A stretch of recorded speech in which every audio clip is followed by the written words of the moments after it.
السلام علیکم. ہیلو السلام علیکم. وعلیکم السلام السلام ورحمۃ اللہ. نعمان صاحب بول رہے ہیں جموں کشمیر سے. جی نعمان ہی عرض کر رہا ہوں. جی سب خیریت سے ہیں شیخ؟ الحمدللہ. بھائی یہ تقلید کے بارے میں تھوڑا جاننا تھا کہ یہ تقلید آخر ہے کیا؟ آپ کو جاننا ہے یا مناظرہ کرنا ہے؟ نہیں بھائی جاننا ہے. جاننے کا طریقہ یہ ہے کہ آپ سوال کریں میں جواب دوں، اور جب تک میرا جواب جو ہے مکمل نہ ہو تو تب تک آپ خاموش رہیں. بالکل. تو میں انشاءاللہ امید رکھوں گا کہ آپ اپنے اس کال پر قائم رہیں گے. بالکل بالکل. تقلید کے بارے میں آپ کو کیا جاننا ہے؟ مطلب یہ جاننا ہے کہ ہمارے مطلب یہ حنفی بھائیوں کا دعویٰ ہے کہ چاروں جو ائمہ ہیں وہ برحق ہیں. اچھا. ایک امام کی تقلید کرنا واجب ہے، تو یہ واجب اللہ نے کیا یا اللہ کے نبی نے کیا صلی اللہ علیہ وسلم؟ مسئلہ یہ ہے کہ جہاں تک تقلید کا مسئلہ ہے نا، تو ایک ہے تقلید مطلق، ایک ہے تقلید شخصی. تقلید مطلق جو ہے وہ واجب بالذات ہے، اور تقلید شخصی وہ واجب بالغیر ہے. اور جہاں تک مسئلہ یہ ہے کہ یہ کی کس نے ہے، تو تقلید وجوب کا ثبوت قرآن سے ہے. جی بس وہی جاننا تھا کہ قرآن میں مطلب کہاں پہ آیا ہے تقلید کے بارے میں. اللہ فرماتے ہیں یا ایھا الذین آمنوا اطیعوا اللہ واطیعوا الرسول واولی الامر منکم فان تنازعتم فی شیء فردوه الی اللہ والرسول ان کنتم تؤمنون باللہ والیوم الآخر ذلک خیر واحسن تأویلا. اے ایمان والو، اللہ کی اطاعت کرو، اللہ کے رسول کی اطاعت کرو، اور جو تم میں سے اولی الامر ہیں ان کی اطاعت کرو. تو یہ اولی الامر کون ہوئے؟ تو خود قرآن پاک دوسری جگہ اس کی تفسیر کرتا ہے کہ الذین یستنبطونہ منہم، جو تم میں سے استنباط کر سکتے ہوں، یعنی اجتہاد کر سکتے ہوں. تو بات تقلید کی ہو رہی ہے علی صاحب. میں نے اسی لیے کہا تھا نا جب تک میں بات کروں تو آپ خاموش رہیں. میں خاموش ہوں. میں نے نہیں کہاں خاموش، آپ کے یہاں بات کرنے کو خاموشی کہتے ہیں. اسی لیے میں نے ابتدا میں کہہ دیا تھا کہ آپ، میں انشاءاللہ امید رکھوں گا کہ آپ اپنی نہیں سنیے نا، میں نے ابتدا کے اندر آپ کو کہہ دیا تھا کہ اگر آپ خاموش رہیں، میری جب بات ختم ہونا تو آپ اس پر یہ کہیں کہ یہ بات رہ گئی ہے. اچھا ٹھیک ہے. ہاں میری مکمل آواز سنیں پھر کہیں کہ یہ بات رہ گئی ہے. تو اب اللہ کا قرآن کہتا ہے اطاعت کرو اللہ کی، اللہ کے رسول صلی اللہ علیہ وسلم کی، اور جو اولی الامر ہیں یعنی مجتہدین تو ان کی اطاعت کرو. اب آگے اللہ فرماتے، تو آگے مسئلہ چلا گیا. اب ہم یہ بات کہتے ہیں کہ اللہ کی بھی اطاعت کرنی ہے، اللہ کے رسول صلی اللہ علیہ وسلم کی بھی اطاعت کرنی ہے، اور اولی الامر کی بھی اطاعت کرنی ہے. اللہ فرماتے ہیں اتبعوا ما انزل الیک من ربک، کہ آپ قرآن پاک کی اتباع کریں، تو ہو گئی قرآن پاک کی اتباع.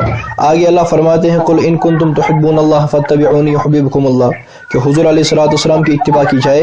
تو اس کے بعد اللہ تعالیٰ نے اور دو اتباعیں بھی بیان کی ہیں.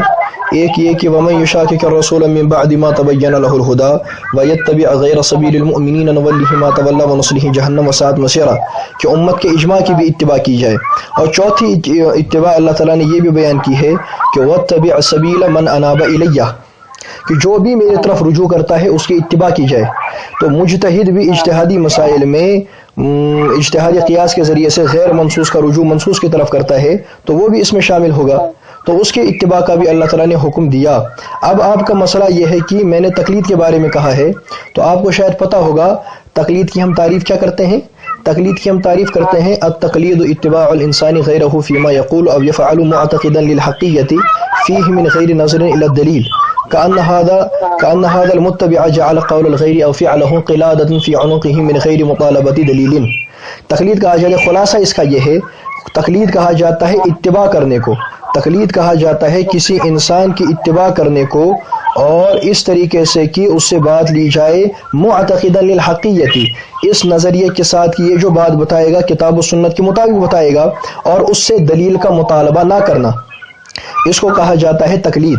اب قرآن پاک نے اتباع کا جو لفظ استعمال کیا ہے تو انہوں نے تقلید کے معنی میں استعمال کیا ہے. مثلا قرآن پاک کہتا ہے وَإِذَا قِيلَ لَهُمُ اتَّبِعُوا مَا أَنزَلَ اللَّهُ قَالُوا بَلْ نَتَّبِعُ مَا أَلْفَيْنَا عَلَيْهِ آبَاءَنَا. تو جب کافروں سے کہا جاتا اللہ تعالیٰ نے جو اتارا اس کی اتباع کرو، تو وہ کہتے بل نتبع ما الفینا علیہ آباءنا، ہم تو اپنے آبا اجداد پر جس کو پایا ہے اس کی اتباع کریں گے. اب آبا اجداد کے پیچھے تو وہ جو چلے ہیں وہ بغیر دلیل کے چلے ہیں، وہ دلیل کے خلاف چلے ہیں. جی کتنی دیر آپ بولیں گے؟ بس ابھی 1 منٹ بولوں گا. تو